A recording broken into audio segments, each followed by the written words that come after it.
Let me ask you something. Have you ever trusted someone, really trusted them, and later found out that the whole thing was built on sand? Not because you were naive, not because you weren't paying attention, but because someone very clever worked very hard to make sure you couldn't see what was really happening. That's what this story is about, and it matters to you far more than you might think.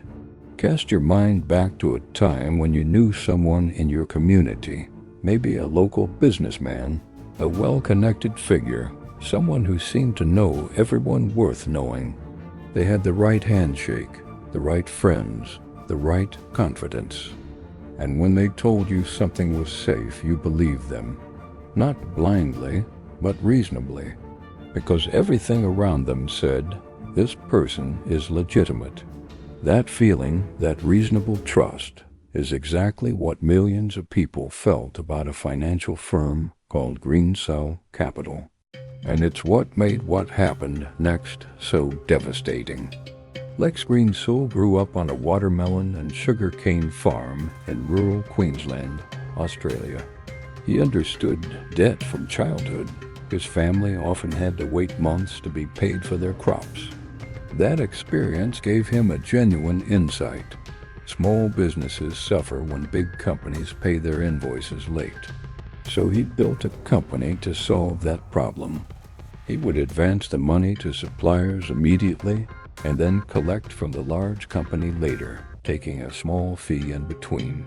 It was a real idea, a useful idea, and for a while it worked. He moved to London.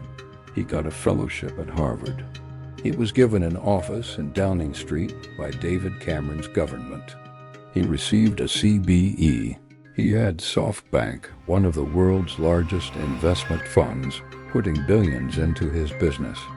He had the former Prime Minister of the United Kingdom, David Cameron, personally lobbying on his behalf. If you had seen that list of credentials in a brochure, you would have thought, this is as safe as it gets. But underneath all of it, the foundations were crumbling. Greensill had quietly shifted from safe, short-term lending into something far riskier, financing deals that might never pay back, based on invoices for goods that hadn't even been sold yet, sometimes based on invoices for goods that didn't exist at all.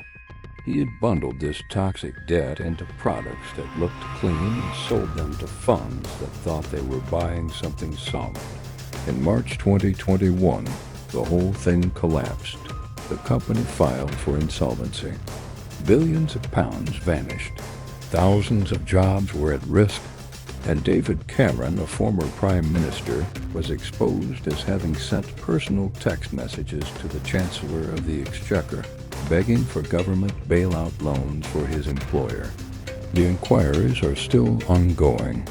The reputation's never recovered.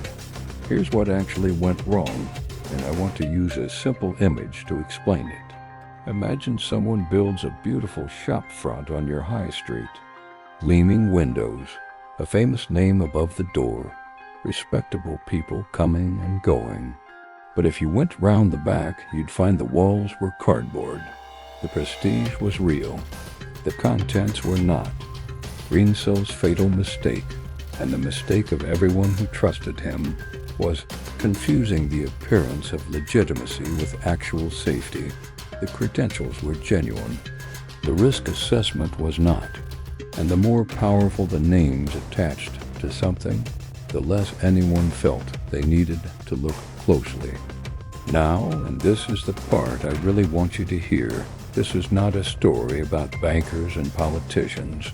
This is a story about you and me, because the same dynamic plays out every single day in the financial decisions that ordinary people make.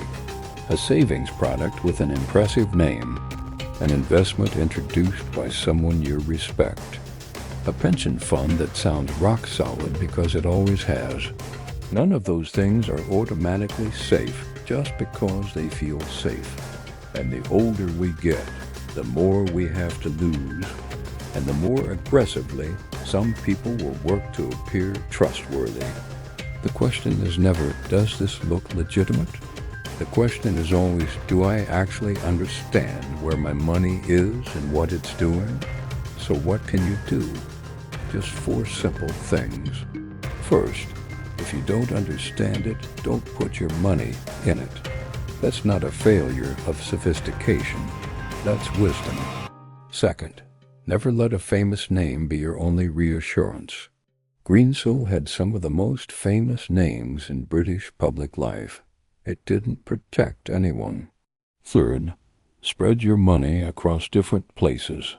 Not all in one pot, not all in one type of account. Variety is protection. And fourth, check in on your savings and pension at least once a year.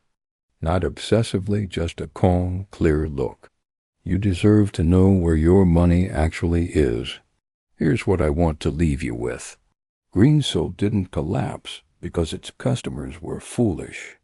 It collapsed because the people running it made choices they knew were wrong and hid them behind the right suits and the right connections. You can't always stop other people from making bad choices, but you can make sure you're asking the right questions. You can make sure no single promise, however impressive it sounds, is the only reason you trust something with your future. The lesson isn't to be afraid. The lesson is to be curious, to ask the quiet question, but how does this actually work? And to trust yourself enough to wait for a clear answer. That instinct, the one that made you good at your job, good at raising a family, good at getting through the hard years, that same instinct will serve you well here too. Trust it.